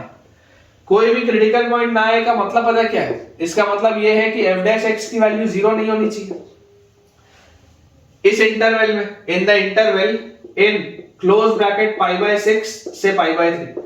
इस इंटरवल में बच्चों कभी भी f डैश x की वैल्यू 0 नहीं होनी चाहिए in close bracket pi by 6 से पाई बाय 3। क्योंकि हमको एक बात इसमें बच्चों समझ में आती है कि यार ये जो लिखा हुआ है यही तो चीज बताता था कितने इसके क्रिटिकल पॉइंट्स होंगे। जब f डैश x की वैल्यू 0 आती थी तो हमको नंबर ऑफ क्रिटिकल पॉइंट्स पता चल जाते थे। तो अगर मैं आपको बोल रहा हूं कि fx should not have any critical point, तो अगर fx का आपको कोई भी क्रिटिकल पॉइंट नहीं चाहिए, कोई भी बच्चों अगर आपको fx का क्रिटिकल पॉइंट नहीं चाहिए, इसका मतलब क्या है? इसका मतलब ये है कि f डैश x की वैल्यू 0 नहीं होनी चाहिए, f dash x should not be equal to 0। तो अगर बेटा इसकी वैल्यू 0 नहीं होनी चाहिए तो आप देखो सबसे पहले डेरिवेटिव निकाल के कि f डैश x आता कितना है। f डैश x की बच्चों वैल्यू आ जाएगी, आप इसको अगर डिफरेंशिएट करेंगे तो 3 sin square x into sin x का cos x minus a times sin square x है तो 2 sin x into sin x का cos x, यही आएगा अपने पास। ठीक है, 3 sin square x sin x का cos x minus a into sin square x का 2 sin x का cos x। और जैसी बच्चों ये चीज अपने पास आई तो यहां से sin x cos x अपने पास आ जाएगा बाहर, और sin x cos x बाहर निकालते ही अंदर अपने पास बच जाएगा 3 sin x। ठीक है, sin x cos x बाहर आते ही 3 sin x और यहां से -2 है, ये अपने पास आ जाएगा। अब बेसिकली बच्चों अगर मुझे ये बोला जा रहा है कि इसकी वैल्यू कभी भी 0 नहीं होनी चाहिए, तो मैं जो आपको अप्रोच बता रहा हूं आप अप्रोच समझिए। आपको क्या बोला जा रहा है कि इसकी वैल्यू कभी भी 0 नहीं होनी चाहिए, तो मैं आपको अप्रोच बोलता हूं कि आप कैलकुलेट कर लो f dash x equal to 0 कहां पर आ रहा है। आप कैलकुलेट करो f डैश x 0 कहां पर आ रहा है, उसको सॉल्व करके सॉल्व एंड फाइंड a, आप इसको सॉल्व करके a की वैल्यू निकाल लो, तो आंसर जो होगा answer will be all other values of a। बोलने का क्या मतलब है? बोलने का बच्चों मतलब ये है कि आपको अगर ये बोला जा रहा है कि f डैश x की वैल्यू 0 नहीं होनी चाहिए, अगर मुझे ये बात पता है कि भाई मुझे कोई भी इसमें क्रिटिकल पॉइंट नहीं चाहिए, कोई मिनिमम मैक्सिमा का पॉइंट नहीं चाहिए, तो मैं आपको बोलूंगा कि f डैश x की वैल्यू 0 नहीं होनी चाहिए। तो मैंने आपको सजेस्ट किया कि आप ऐसा करो 0 करके सॉल्व कर लो, और जो भी आंसर आएगा a का उसके बचे हुए सारे आंसर आप बोल देना। बेसिकली a की इन सारी वैल्यूज के लिए इक्वल टू 0 हो रहा है ना, तो इन सारी वैल्यूज को आप हटा दोगे तो जो बची हुई वैल्यूज होंगी a की उसके लिए नॉट इक्वल टू 0 होगा। बहुत सिंपल सी बात है। तो आप यहां पर जब सॉल्व करेंगे तो f dash x equal to 0 solve करने का मतलब है कि sin x into cos x into 3 sin x minus 2 है, दिस इज इक्वल टू 0 आपको बोला जा रहा है। और ये आप कौन से इंटरवल में बात कर रहे हैं? ये आप बच्चों बात कर रहे हैं in the interval from pi by 6 to pi by 3। जरा सोच के देखो, क्या पाई बाय 6 से पाई बाय 3 में ये कभी भी 0 हो सकता है क्या? sin x और cos x का जो प्रोडक्ट है, या इंडिविजुअली sin x की वैल्यू या इंडिविजुअली cos x की वैल्यू पाई बाय 6 से पाई बाय 3 में कभी भी 0 नहीं हो सकती, हमेशा कोई ना कोई पॉजिटिव वैल्यू होती है। तो इसको तो आप हटा दो, ये तो कोई एक पॉजिटिव वैल्यू होगी, इसको आप हटा दो, ये तो 0 हो नहीं सकता। मतलब कुल मिला के 0 क्या होगा? sin x की वैल्यू 2a by 3। ये पूरा फैक्टर अगर 0 होगा तो sin x की वैल्यू आ जाएगी 2a by 3। और आपको क्या पता है कि sin x कहां से कहां मूव कर रहा है? x अगर पाई बाय 6 से पाई बाय 3 में मूव कर रहा है तो sin x का मूवमेंट कहां होगा? इंक्रीजिंग फंक्शन है ना, देख लो आप, इंक्रीजिंग बच्चों फंक्शन है, इस तरीके का ये फंक्शन होता है। ये पाई बाय 6 है, ये पाई बाय 3 है, तो पाई बाय 6 से अगर मैं पाई बाय 3 में बात करूं, इंक्रीजिंग फंक्शन है, तो sin पाई बाय 6 होता है हाफ sin 30, और sin pi by 3 sin 60 is √3/2। तो यहां से बच्चों अगर x का मूवमेंट पाई बाय 6 से पाई बाय 3 है तो sin x का मूवमेंट होगा हाफ से √3/2, इंक्रीजिंग फंक्शन है ये। तो यहां से बच्चों अपने पास अगर मैं पूरे को इस पूरे को इस पूरे को अगर बेटा मैं 3/2 से मल्टीप्लाई कर दूं तो मेरे पास a का मूवमेंट कहां से आ जाएगा, 3/2 से मैंने इसको मल्टीप्लाई किया तो इसका मूवमेंट आ जाएगा फ्रॉम 3/4 और 3/2 अगर करूंगा तो 3√3/4। ठीक है, a का मूवमेंट यहां से यहां आ गया, देख लो यहां पे क्लोज ब्रैकेट था तो इधर भी क्लोज रहेगा, इधर भी क्लोज रहेगा। मतलब कि a की इन सारी वैल्यूज के लिए, a की इन सारी वैल्यूज के लिए हो क्या रहा है, a की इन सारी वैल्यूज के लिए f' की वैल्यू 0 हो रही है। लेकिन आप क्या चाहते हैं, आप ये चाहते हैं कि कभी क्रिटिकल पॉइंट ना मिले। तो अगर बेटा कभी क्रिटिकल पॉइंट ना मिले तो f' की वैल्यू 0 नहीं होनी चाहिए। तो अगर a की इन वैल्यूज के लिए उसकी वैल्यू 0 हो रही है तो फाइनल आंसर क्या होगा, इन सारी वैल्यूज को हटा दो, बची हुई वैल्यूज बोलो, तो final answer will be from -∞ to 3/4 open. देखो यहाँ 3/4 क्लोज था, यूनियन 3√3/4 ओपन से लेकर इंफिनिटी। ये अपने पास आंसर आएगा बच्चों, चेक कर लो, ये अपने पास आंसर आ जाएगा फ्रॉम -∞। ठीक है, एक बार मैं भी देख लेता हूं अपने पास आंसर क्या लिखा हुआ है, फ्रॉम -∞ से लेकर 3/4 ओपन, बिल्कुल सही। यूनियन 3√3/4 से लेकर इंफिनिटी, बिल्कुल सही बेटा। तो आप इसमें स्टार लगा लीजिए क्योंकि ये वैरायटी बहुत अच्छी है। अभी मैं आपको इसमें एक सवाल और कराऊंगा, इसी वैरायटी का बच्चों मैं आपको एक सवाल और कराऊंगा, जबरदस्त आपके लिए कंसेप्ट है। ठीक है, इसको आप नोट करिए, अप्रोच समझिए। अगर आप चाहते हैं कि क्रिटिकल पॉइंट ना हो तो नहीं होने के लिए f' की वैल्यू 0 नहीं होनी चाहिए थी, तो अपन ने क्या किया, f' इक्वल टू 0 करके सॉल्व कर लिया और जो भी आंसर आया उसको फाइनल आंसर में से हटा दिया, तो बची हुई चीज अपनी फाइनल आंसर आ जाएगी। चलिए बोर्ड बेटा क्लियर करते हैं। नेक्स्ट बच्चों ने पास सवाल लगाया, देखो मैंने पहले से स्टार लगाया हुआ है क्योंकि बहुत अच्छा क्वेश्चन है, टिपिकल जेईई एडवांस क्वेश्चन अब मैं आपको करा रहा हूं, टिपिकल जेईई एडवांस लेवल। ठीक है, सेम कंसेप्ट जो अभी मैंने किया था उसी का एडवांस वर्जन है। क्वेश्चन लिखा है find A for which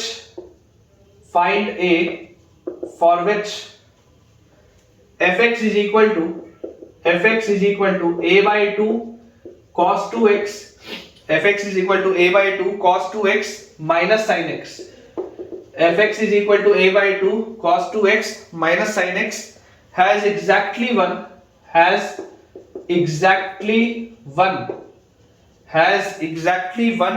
critical point in 0 से पाई, दोनों ओपन। जबरदस्त क्वेश्चन है बेटा, जबरदस्त।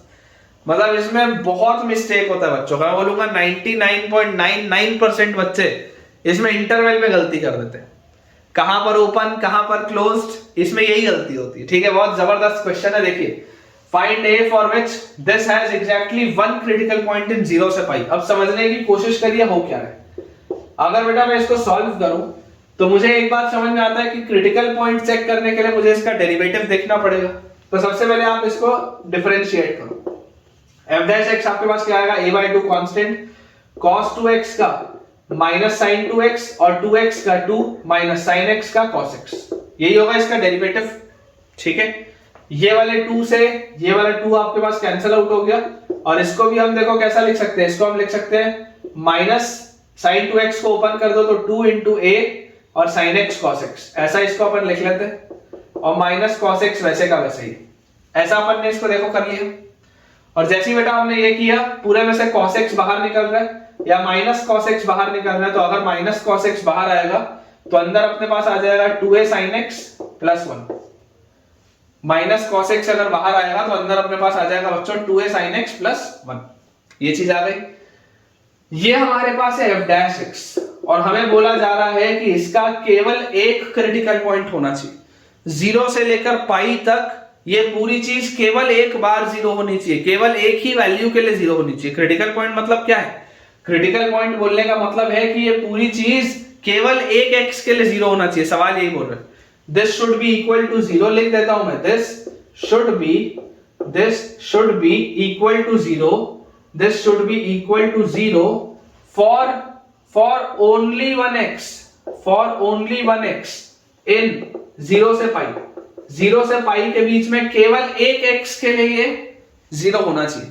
अब आपको बेटा एक बात तो पता ही है कि यार ये cos x तो 0 हो जाता है π/2 पे, x इक्वल टू π/2 पर cos x तो 0 हो जाता है, x इक्वल टू π/2 पर cos x तो 0 हो जाता है। मतलब कि आप समझो इस बात को कि ये वाला जो फैक्टर है ये तो जीरो हो रहा है, x इक्वल टू π/2 पर ये तो जीरो हो रहा है और π/2 इस इंटरवल में भी है। मतलब ये बात तो निश्चित हो गई कि यार π/2 ही ऐसी वैल्यू है जिस पर ये जीरो हो सकता है और किसी पर पूरी चीज से अब नहीं होना चाहिए जीरो। सिर्फ एक वैल्यू ऑफ x के लिए पूरी चीज जीरो होनी चाहिए थी और आपको पता है कि cos π/2 तो जीरो होगा ही होगा, मतलब x इक्वल टू π/2 पर ये तो जीरो होगा ही होगा। तो बची हुई x की जितनी भी वैल्यूज होंगी उस पूरी वैल्यू में ये पूरी चीज कभी जीरो नहीं होनी चाहिए। तो ये बात तो देखो 100% श्योर है कि cos तो और कभी भी जीरो नहीं होता। cos का अगर मैं ग्राफ बच्चों देखूं तो ये जीरो से लेकर पाई तक, जीरो से लेकर पाई तक सिर्फ एक बार जीरो होता है π/2 पे और वो तो हो गया। इसका मतलब ये जो बचा हुआ फैक्टर है, ये जो बच्चों बचा हुआ फैक्टर है, ये बचा हुआ फैक्टर यार जीरो नहीं होना चाहिए। This should not be equal to zero किसी भी कंडीशन में, ये बेटा कभी भी जीरो नहीं होना चाहिए। मतलब मैं अगर ये बची हुई चीज को gx बोल लूं और gx फंक्शन को बेटा मैं बोल दूं 2a sin x plus 1, अगर इस gx फंक्शन को बच्चों मैं बोल दूं this is 2a sin x plus 1, तो मैं आपको ये बोल सकता हूं कि gx should not be equal to 0, gx should not be equal to 0 for any x in 0 से पाई, या for all x लिख लो, ऐसे ही लिख लो, gx should not be equal to 0 for all x in 0 से पाई, for all x in 0 से पाई। कभी भी इस पूरी चीज की वैल्यू जीरो नहीं होनी चाहिए, क्योंकि अगर ये जीरो हुआ तो प्रॉब्लम आ जाएगा।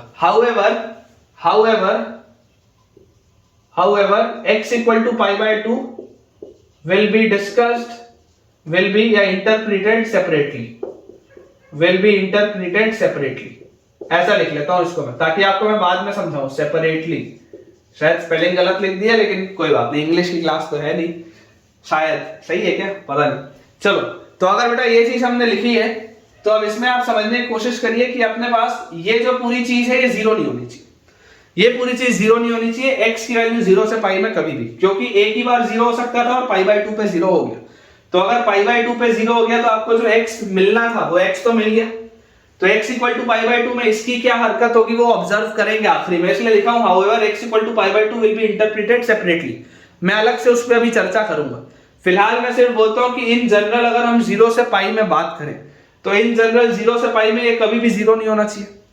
तो अपन ऐसा करते हैं, हम सॉल्व कर लेते हैं जो पिछले वाले में हमारा अप्रोच था, हम सॉल्व कर लेते हैं। अप्रोच क्या है? अप्रोच वही है कि solve for gx equal to 0, find a, remove all these a, remove all these a। यही अप्रोच था कि gx की वैल्यू 0 नहीं होनी चाहिए, तो आप सॉल्व कर लो gx इक्वल टू 0 कहां कहां पर हो रहा है, और जहां जहां पर भी gx इक्वल टू 0 हो रहा होगा उसको हटा देना फाइनल आंसर में से। तो आप देखो, अगर gx इक्वल टू 0 की बात करोगे मतलब कि sin x 2a sin x plus 1 should be equal to 0, 2a sin x plus 1 should be equal to 0। तो यहां से आपके पास आ जाएगा sin x should be equal to -1/2a, sin x should be equal to -1/2a, और x का movement था 0 से पाई। जरा बेटा मुझे सोच के बताओ, अगर ये मैं sin x का ग्राफ बनाता हूं तो 0 ओपन से पाई ओपन तक, 0 ओपन से लेकर पाई ओपन तक इसका मूवमेंट sin x की वैल्यू कहां से कहां चलेगी?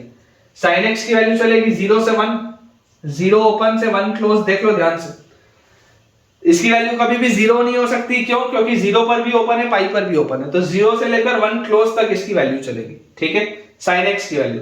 तो यार यहां से अगर बेटा मैं ध्यान से देखूं इस पूरे को, इतने को अगर अब मुझे सॉल्व करना है, ठीक है, 0 से 1 ये चल रहा है। अब अगर बेटा ये वाली चीज 0 से 1 चल रही है तो अपन ऐसा करते हैं, इसको ऐसा लिख लेते हैं। देखो, -1/2a है, this is less than equal to 1, this is greater than 0, ऐसा लिखा हुआ। पूरे को अगर मैं माइनस साइन से मल्टीप्लाई कर दूं तो माइनस साइन से मल्टीप्लाई करते ही -1 will be less than equal to, inequality का साइन रिवर्स हो जाएगा, तो -1 will be less than equal to 1/2a will be less than 0, ऐसा आ जाएगा अपने पास। पूरे को अगर अपन इसमें 2 से मल्टीप्लाई कर दें तो -2 less than equal to 1/a less than 0, 2 से मल्टीप्लाई करते ही। और अगर रेसिप्रोकल कर दो इसको बेटा, अगर मैं रेसिप्रोकल कर दूं तो हमारे पास देखो यहां पर मैक्सिमम बच्चों से गलती होती है। आप बच्चों इस बात को समझिए कि ये 0 से छोटा है, 0 से छोटा है मतलब ये एक नेगेटिव क्वांटिटी है। 0 से छोटा है मतलब 1/a एक नेगेटिव क्वांटिटी है। जब रेसिप्रोकल करोगे ना तो ये इंफिनिटी की तरफ नहीं जाएगा, ये माइनस इन्फिनिटी की तरफ जाएगा, स्टार लगा रहा हूं, ठीक है। ये सब बेटा कोई बताता नहीं है क्लास में, मैं गारंटी के साथ बोल रहा हूं, तुम्हारा टीचर हो सकता है एक बार के लिए कंफ्यूज हो जाए इसमें कि इनइक्वालिटी कैसे करें। रेसिप्रोकल लेना कोई नहीं सिखा, कोई भी बेटा नहीं सिखाता इनइक्वालिटी में, इसलिए सुनो ध्यान से। जैसे ही अगर मैं बोलूं कि यार ये 1/a जो है वो 0 से छोटा होगा, 0 से छोटा होगा, तो जब रेसिप्रोकल करोगे ना, तो रेसिप्रोकल करने पर ये जो -1/2 है, ये -2 है, ये -1/2 बनेगा। और ये जिस 0 है इसको इंफिनिटी मत लिख देना, इसको तुम लिखोगे -इन्फिनिटी, इसको तुम लिखोगे -इन्फिनिटी। और इनइक्वालिटी अब तुम्हारी रिवर्स हो जाएगी इस तरीके से, इनइक्वालिटी बच्चों तुम्हारी रिवर्स हो जाएगी, मतलब कि a की वैल्यू आ जाएगी from -infinity to -half. a की बच्चों वैल्यू आपके पास आ जाएगी फ्रॉम -इन्फिनिटी टू -हाफ। तो अगर a की वैल्यू -इन्फिनिटी से -हाफ आ रही है, तो आपका आंसर क्या होना चाहिए? आपका आंसर होना चाहिए थी बची हुई वैल्यूज। अगर आपके पास a की वैल्यू -इन्फिनिटी से -हाफ आ रहा है, तो बेसिकली -इन्फिनिटी से लेकर -हाफ तक की वैल्यूज के लिए, -इन्फिनिटी से लेकर -हाफ तक की वैल्यूज के लिए ये जो पूरी चीज है ये 0 हो रही है। और आपको क्या चाहिए था कि ये पूरी चीज 0 नहीं होनी चाहिए। तो अगर इन वैल्यूज के लिए ये पूरी चीज 0 हो रही थी, तो इसकी बची हुई जो हिस्सा होगा उसके लिए 0 नहीं होगा। तो -इन्फिनिटी से -हाफ अगर मैं हटा दूं, तो अपना आंसर होना चाहिए -हाफ से इन्फिनिटी, बचा हुआ -इन्फिनिटी। देखो ये आपकी नंबर लाइन है, -इन्फिनिटी से लेकर -हाफ तक आपने हटा दिया, तो बचा हुआ आंसर क्या हुआ? -हाफ से इन्फिनिटी आपका बचा हुआ आंसर हुआ। लेकिन अभी भी ये फाइनल आंसर नहीं है, this is not your final answer, क्योंकि मैंने आपको बोला था however x = π/2 will be interpreted separately. इस पर मैं चर्चा अलग से करूंगा x = π/2 पर। तो आपको क्या पता है x = π/2 तो आप रख सकते हो, आपको ये बात पता है कि x = π/2 आप रख सकते हैं, क्योंकि x = π/2 पर ये cos π/2 होके 0 हो रहा था।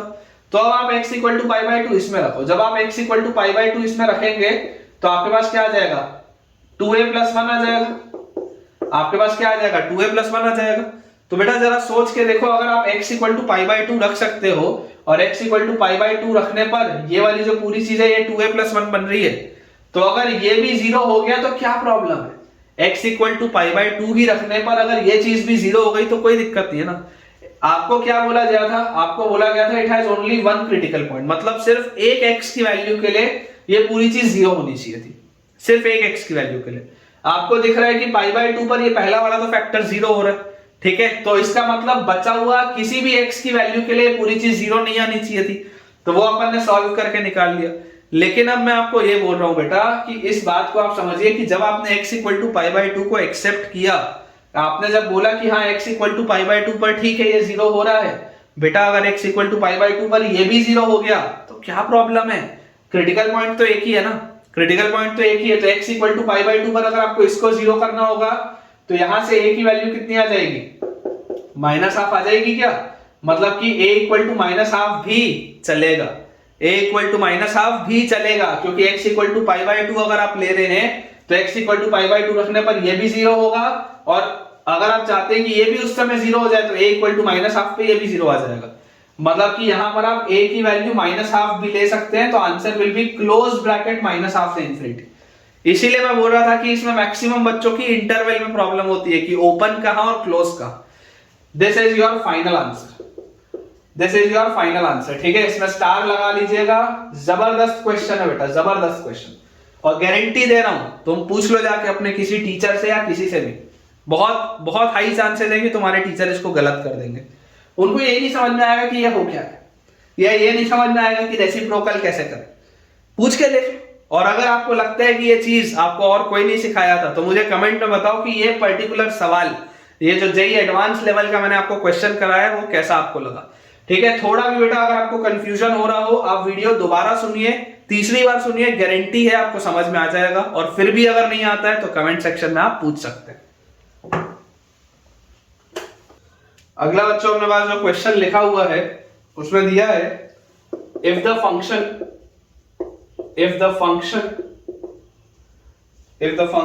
fx is equal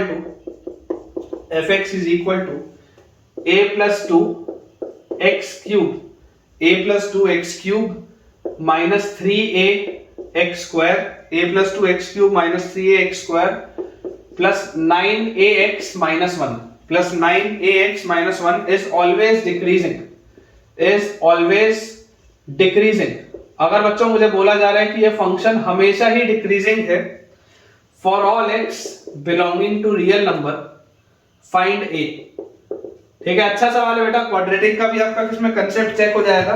देखिए आपको बोला जा रहा है कि ये फंक्शन इज ऑलवेज डिक्रीजिंग। मैंने आपको लास्ट लेक्चर में एक बात बताई थी और इस चीज को आप एज अ नोट पॉइंट भी लिखिएगा। नोट आप बेटा डाल के रखिएगा। जब भी हम मोनोटोनिसिटी की बात करेंगे, मोनोटोनिसिटी इन एन इंटरवल की अगर बेटा हम बात करेंगे तो इंक्रीजिंग और डिक्रीजिंग के लिए हम जनरली f' ग्रेटर देन 0 या f' लेस देन 0 चेक करते हैं जब आप मोनोटोनिसिटी की बात कर रहे होते हैं।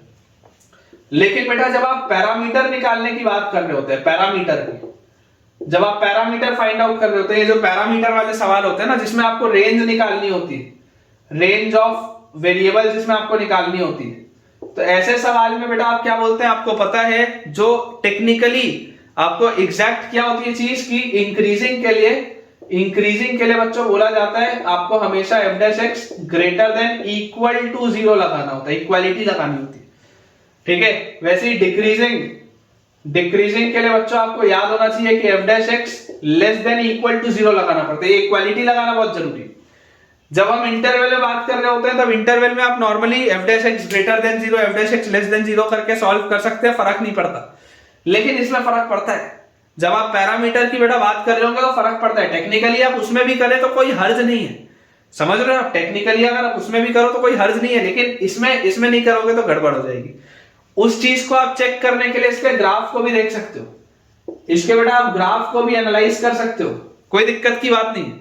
आप इसके ग्राफ को भी एनालाइज कर सकते हो क्योंकि कई बार मैक्सिमा या मिनिमा का पॉइंट आ जाएगा, तो उधर आप ऑब्जर्व उसमें कर सकते हो ग्राफ के थ्रू। लेकिन यहां पर जब भी पैरामीटर का सवाल होगा तो यार इक्वालिटी लगाना बहुत ज्यादा जरूरी है।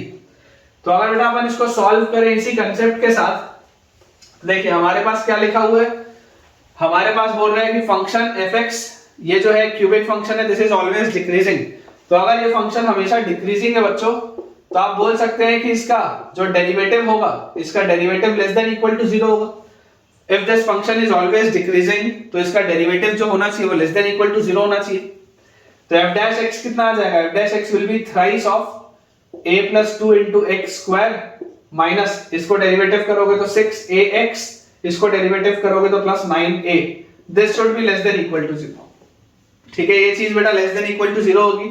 पूरे में से आपको दिख रहा है 3 का फैक्टर कॉमन है, हटा दो। जैसे आप 3 का फैक्टर कॉमन लेके हटाओगे तो ये अपने पास आ गया, ये चीज आ गई 3 का फैक्टर कॉमन लेके हटाते ही। अब ये सवाल क्वाड्रेटिक का, अब ये सवाल बेटा क्वाड्रेटिक का है कि this is less than equal to 0 for all x belonging to real number, this is less than equal to 0 for all x belonging to real number. अब ये क्वाड्रेटिक का बच्चों सवाल है, तो अगर आपके एक क्वाड्रेटिक हमेशा 0 या उससे छोटी चाहिए तो सबसे पहले तो a प्लस 2 नेगेटिव होना चाहिए। It should be a mouth opening downwards parabola, it should be a mouth opening downwards parabola, इस तरीके से। ठीक है, ये आपका अगर बेटा x एक्सिस है तो इस तरीके का आपका इसमें कर्व बनेगा। ठीक है ना, this should be a mouth opening downwards parabola, सबसे पहली बात तो ये। उसके बाद हमारे पास देखो क्या आ जाएगा, उसके बाद बच्चों हमारे पास आ जाएगा यहां से। अच्छा, अगर मैं फिर बता दूं, हो सकता है तुम्हारा क्वाड्रेटिक उड़ा हुआ हो, कोई बच्चा सोच रहा हो कि सर a की वैल्यू -2 रख दो। -2 क्यों नहीं रख रहे सर, नेगेटिव क्यों बोल रहे हो? तुम में से अगर ऐसा भी कोई होगा तो बेटा मैं बता दूं, अगर a की वैल्यू -2 रखोगे तो ये वाला टर्म गायब हो जाएगा। -2 रखते ही ये आपके पास हो जाएगा 4x और -2 रखते ही हो जाएगा -6। अब 4x -6 एक स्ट्रेट लाइन होती है, एक स्ट्रेट लाइन हमेशा नेगेटिव नहीं होती। एक स्ट्रेट लाइन बेटा पॉजिटिव नेगेटिव दोनों वैल्यूज लेता है, हमेशा नेगेटिव नहीं होता, इसलिए आप a का वैल्यू -2 नहीं रख सकते। ठीक है, अगर आपको क्वाड्रेटिक में थोड़ा भी तकलीफ है, क्लास 11 की प्लेलिस्ट में क्वाड्रेटिक के मेरे वीडियोस आप चेक करिए। मैंने बेटा 23-24 लेक्चर डाले क्वाड्रेटिक के, डिटेल में बेटा डालें, क्योंकि क्वाड्रेटिक एक ऐसी चीज है जिससे कि प्योर सवाल बहुत कम आता है, लेकिन क्वाड्रेटिक किसी भी चैप्टर में मिक्स हो सकती है अलजेब्रा के, तो बहुत जरूरी है। तो खैर यहां पर बेटा देखते हैं अपन। अब देखो ये तो कैलकुलस के अंदर आ गई क्वाड्रेटिक, कैलकुलस में एओडी के अंदर क्वाड्रेटिक, मतलब कितना जबरदस्त सवाल है यार। डिफरेंशिएशन भी हो रहा है, क्वाड्रेटिक का कंसेप्ट भी लग रहा है, सारी चीजें एक साथ। तो a प्लस 2 सबसे पहले तो नेगेटिव होना चाहिए, पहली बात। तो यहां से आपके पास आ जाता है a लेस देन -2, आपका एक तो सेट यहां से आ गया। फिर इसका जो डिस्क्रिमिनेंट होगा, इसका discriminant less than equal to 0 होना चाहिए। इसका बेटा जो d होगा वो लेस देन इक्वल टू 0 होना चाहिए, क्योंकि देखो ये हमेशा क्या है, नेगेटिव। अगर इसका d greater than equal to 0 हुआ तो इसमें कुछ पॉजिटिव वैल्यूज भी आ जाएंगी, लेकिन आप ऐसा नहीं चाहते। आप चाहते हैं कि हमेशा ही नेगेटिव वैल्यूज आए, तो d less than equal to 0। अब इसका डिस्क्रिमिनेंट क्या है, b स्क्वायर माइनस 4ac, तो a इज a प्लस 2 और c is 3a। This should be less than equal to 0। ये 4 के फैक्टर को भी आप काट दो यहां से, तो यहां से बच्चों अपने पास आ जाता है a स्क्वायर माइनस, अंदर देखेंगे 3a जब a से मल्टीप्लाई होगा तो 3a स्क्वायर, 3a जब 2 से मल्टीप्लाई होगा तो 6a। This is less than equal to 0। तो यहां से हमारे पास आ जाता है minus 2a square minus 6a less than equal to 0। और बेटा अगर आप माइनस 2 का भी फैक्टर लेके उड़ा दो तो आपके पास आ जाएगा a times a plus 3 greater than equal to 0। अगर मैं माइनस 2a को कॉमन लेके हटा दूं तो मेरे पास बच्चों आ जाएगा a times a plus 3 greater than equal to 0। Number line बना लेते हैं। नंबर लाइन में यहां पे आपके पास आएगा -3, यहां पर आएगा 0। This is positive, this is negative, this is positive. तो हमारे पास जो फाइनल आंसर यहां से आता है that is a belongs to, positive के लिए -∞ से -3 क्लोज्ड यूनियन 0 क्लोज से इंफिनिटी, -∞ से -3 क्लोज्ड यूनियन 0 क्लोज से इंफिनिटी। और एक आंसर वहां से आया है। कॉमन बेटा नंबर लाइन बनाते हैं आंसर निकालने के लिए, क्रिटिकल पॉइंट्स लिखते हैं। क्रिटिकल पॉइंट्स हमारे पास है -3 -2। क्रिटिकल पॉइंट्स बेसिकली वो पॉइंट्स होते हैं जिन पे हरकतें हो रही होती है, ठीक है, एकदम सिंपल भाषा में। तो हरकत कहां पे हो रही है, -2 पे हो रही है, -3 पे हो रही है और 0 पे हो रही है। तो हमारे पास आ गया -∞ से -3 बोलता है, ये ले लो -∞ से -3 और फिर ले लो 0 से इंफिनिटी। और वो बोलता है कि नहीं सिर्फ -∞ से -2 लेंगे और कुछ भी नहीं लेंगे। तो यहां से हमारे पास जो कॉमन आंसर बेटा आता हुआ दिख रहा है, final and common answer is a less than equal to -3। देख लो a की वैल्यू -3 या उससे छोटी होनी चाहिए, क्योंकि -3 तक की सारी वैल्यूज इसमें भी है, इसमें भी है।